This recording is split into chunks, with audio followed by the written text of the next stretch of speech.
The Legend of Zelda Tears of the Kingdom is just under a week away. And in today's video, I want to talk about 5 reasons I believe Tears of the Kingdom could be better than its predecessor, Breath of the Wild. When I say better, I don't necessarily mean the game will be better as a whole, but these elements definitely seem like a clear improvement. Anyway, without wasting any more of your time, let's jump straight in. At the number 5 spot, we have more enemies. One of the main complaints about Breath of the Wild was its lack of enemy variety. Sure, you had your bokoblins, your moblins, your lizalofts, your choo-choos, and a few other things like guardians, Lynels. Although yes, there was still a lot of enemies, it definitely felt like it was lacking compared to some of those prior entries. Tears of the Kingdom definitely seems to be improving on this by not only adding new enemy types, but also different variations of those enemy types, rather than just being equipped with a different skin colour and a couple of different weapons. Now they all drop different resources and have a few different features, whether that be something like the horns or the types of weapons they do carry.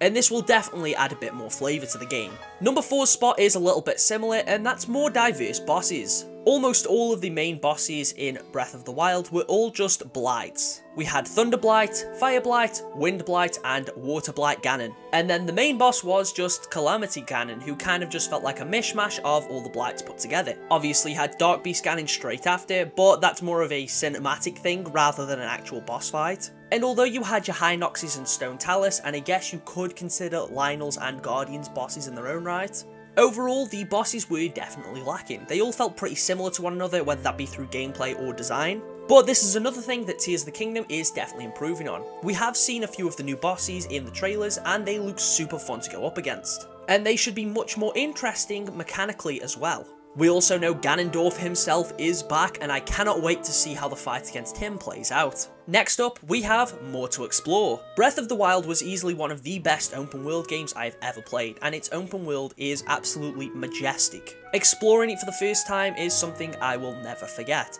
and the only way to really improve on that is to add more. They're making changes to the Hyrule we already know, so that it will feel like a different place but still quite familiar at the same time. And we've also got the Skylands to explore, and although these probably won't be massive, probably similar in scale to the Great Plateau, I imagine they'll still be really fun to look around, and it will make the open world seem much more dynamic than it already is. Next up at number 2, we have no shrines.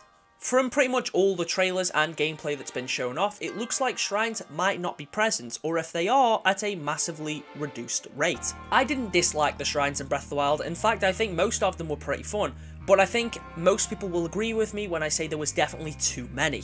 This made sense from a gameplay mechanic. You needed your spirit orbs to increase your heart and stamina vessel, but considering most of the side quests, the reward was just another shrine. It was a little bit disappointing. And although the shrines were nice little puzzles and definitely added a bit of flavour to the open world and gave you something to always do, there was definitely too many, which left a lot of these shrines feeling somewhat similar to one another.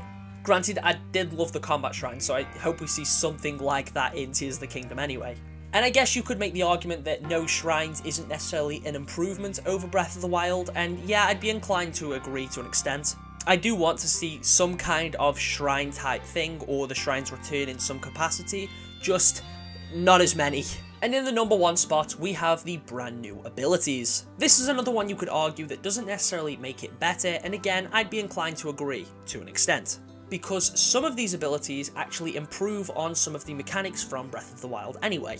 The fact that we can now fuse weapons and materials together, which increases their durability and damage, improves on the weapon system of the first game. I have no problem with the weapon durability system. In fact, it pushed me to use different weapons and push you out of your comfort zone a little bit quite often, which was fun. But the fact that you can now fuse materials and weapons to make these cool little combos, to experiment even more, and it just also improves the weapon system in general, which I think is a great thing.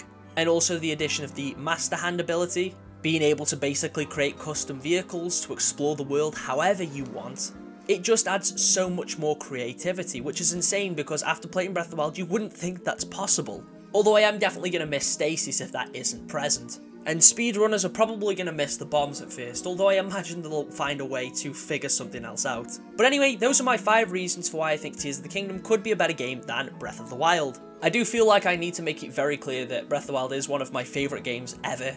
I absolutely love it, and I think it's going to be very, very difficult for Tears of the Kingdom to top it. However, it's already on a pretty good track. Let me know down in the comments if you're excited for Tears of the Kingdom. Thank you all for watching, and I'll catch you all in the next one.